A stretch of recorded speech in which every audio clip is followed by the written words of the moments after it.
4th of July.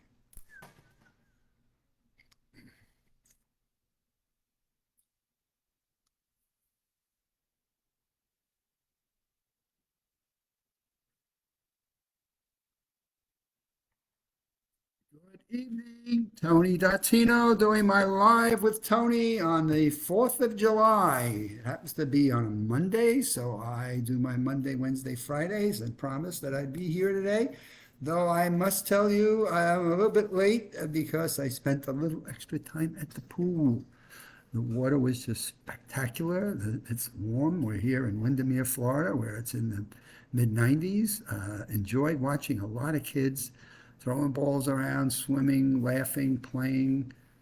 It was just a wonderful few hours and sitting in a chair underneath the shade, as I don't wish to overindulge in the sun, that just enjoyed and let the time get away. But here I am.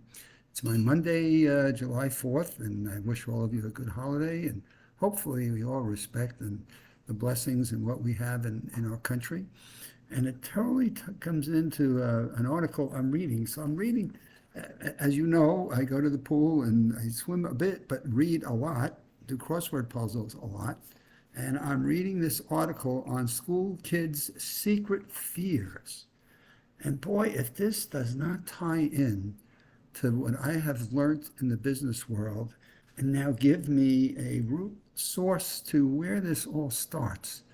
And it all comes from this notion or the idea that when we ask questions or we ask people for help, it makes us feel like we're stupid. And I see this with adults all the time. I will never, ever forget being at this massive conference, thousands of people, and 3 volunteers are on stage, and they're going to be doing the hula hoop. And as the instructor is giving them the hoops, he basically says, what I'd like us to do now is hula hoop for the next 2 minutes. Well, as you would have known it, however he picked these 3 people out, none of them could do the hula hoop. And so the audience is cracking up and laughing as we're watching these, there happens to be 2 women and a man, trying a hula hoop, and they're spinning and wiggling and trying to do this hoop thing. But one thing they were not doing was what? Asking for help, instructions. Can you show me how to do this? Obviously, they must have been studies for this science article that I just finished reading out of Scientific American, because none of them wanted to ask for help until finally one of the women said to the instructor, can you show me how to do this? And then the other woman says, yeah, you can show me too.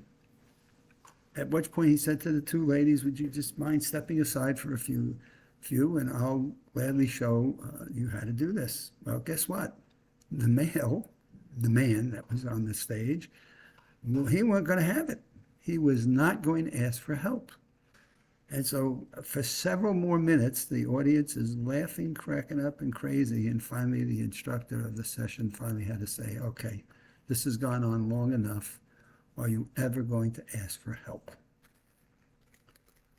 And we can track this back to people who, up until we had the GPS world and the Waze world about us, how many people were going to ask the directions after being lost for an hour and going in circles? And who was going to ask for help in getting directions to a location versus who was going to keep driving all over until they figured it out. But in any case, here I am reading this article today in Scientific American, July issue. And it talks about school kids' secret fears. And what it basically revealed is in studies that they had done with kids is that up at about age 5, 6, kids don't want to ask questions or ask for help of their teachers or their mentors or whoever is guiding them other than their immediate family members, especially in front of their peers. And as early as 5 and 6 years old, they did this study of kids 4 to 9 to predict the behavior of these kids and if they were going to ask for help. And what they discovered that in that age group, Kids did not want to ask for help or raise questions or ask questions. Why? Because they made an association to asking questions would make them appear unintelligent or stupid or not very smart to their peer group. I'm like, oh God, I see this all the time. I even see this in the work I've done in hospitals where new nurses coming onto a floor don't want to ask for help, don't want to ask questions because they feel like, well, they're just coming out of nursing school and aren't they supposed to know everything? Well, you're dealing with people's lives, medications, vital readings and signs and clinical treatments. You don't know something or you have a doubt or a question, ask somebody who's more experienced. And of course, some of the older people, might quickly make a judgment and say, well, what did they learn in school if they have to ask these kinds of questions? I don't know that there's ever a stupid question, especially when somebody doesn't know something. So if there's one thing I've learned in my years and years of business, is if I don't know something, I'm going to ask some questions. I'm going to find out, because the last thing I want to do is go about and create something and create a mess that I could have avoided. Because the time to clean up the mess is certainly going to take longer than the time it takes to ask the question and get an answer.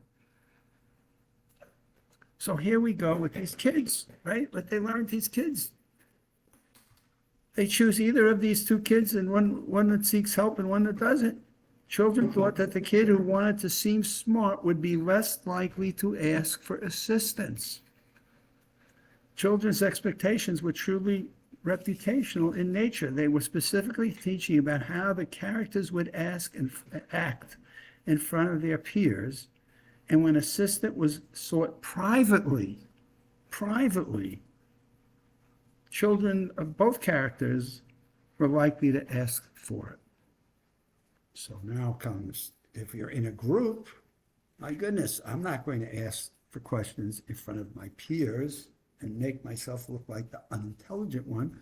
I'll wait for somebody else to ask the question, of which if everybody in the group is in that group think mode, no one's going to ask the questions that can help everybody.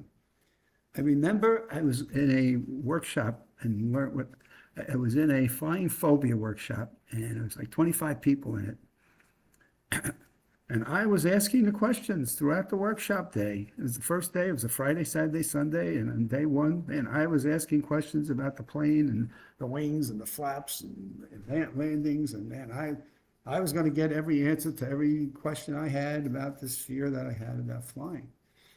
And at the end of the day, I had a half a dozen people walk up to me and say, thank God you're in this class. We have the same questions that you do, but we're all afraid to ask them. And I'm like, why? That's what you came to the class for. And you're adults and you're trying to get back on planes for one reason or another.